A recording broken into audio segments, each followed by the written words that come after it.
السلام عليكم ورحمة الله وبركاته. الحمد لله.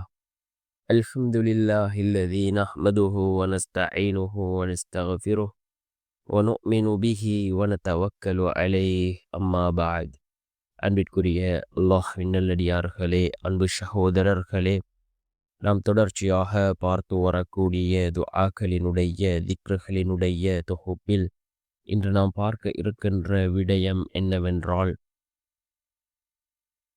3 இரவுகள் இந்த சூறாவை ஓதினால் போதும் அல்லாஹ் ஜல்ல சுப்ஹானஹு வ தஆலா நம்முடைய வாழ்க்கையில் உள்ள வறுமைகளை அல்லாஹ் நீக்குகின்றான். வீட்டிலே அல்லாஹ் பரக்கத்தை அதிகப்படுத்தி தருகின்றான். கஷ்டங்கள், கவலைகள் இவைகள் அனைத்தையும் அல்லாஹ் நீக்குகின்றான். அப்படிப்பட்ட மிகச்சிறந்த ஒரு சூறாவைத்தான் நாம் இன்றைய வீடியோவில் பார்க்க இருக்கின்றோம். அன்பார்ந்தவர்களே, அல்லாஹ்வின் நல்லடியார்களே, அல் குர்ஆனிலே இருக்கக்கூடிய மிகவும் சிறந்த ஒரு சூறா. இந்த சூறாவிற்கு ஏராளமான சிறப்புகள் இருக்கின்றது.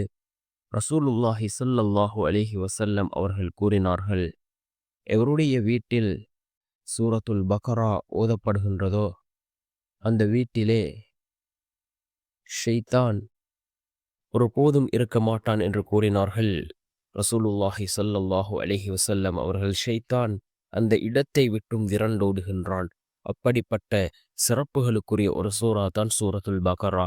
அதே போன்று இந்த சூரத்துல் பக்ராவினுடைய கடைசி 2 வசனங்கள், இந்த வசனங்களுக்கும் ஏராளமான சிறப்புகள் கூறப்பட்டிருக்கின்றது. அதாவது, இந்த உலகம் படைப்பதற்கு பல வருடங்களுக்கு முன்னால் அல்லாஹ் ஒரு ஏட்டை எழுதியதாகவும், அந்த ஏட்டிலே இந்த 2 வசனங்களையும் அல்லாஹ் எழுதியதாகவும் கூறியிருக்கின்றான். அந்த அளவுக்கு சிறந்த வசனங்கள் இந்த சூரத்துல் பக்ராவினுடைய கடைசி 2 வசனங்கள்.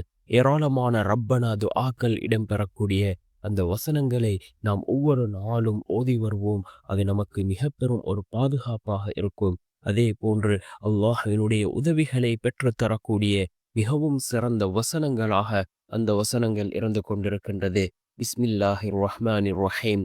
ஆமனர் ரசூலு பிமா ஊஸில இலைஹி மிர் ரப்பிஹி வல் முஃமினூன் குல்லுன் ஆமன பில்லாஹி வ மலாயிகதிஹி வ குதுபிஹி வ ருசுலிஹி லா நுஃபர்ரிகு பைன அஹதின் மிர் ருசுலிஹி வ காலு சமிஅனா வ அத்தஅனா غفرانك ربنا وإليك المصير.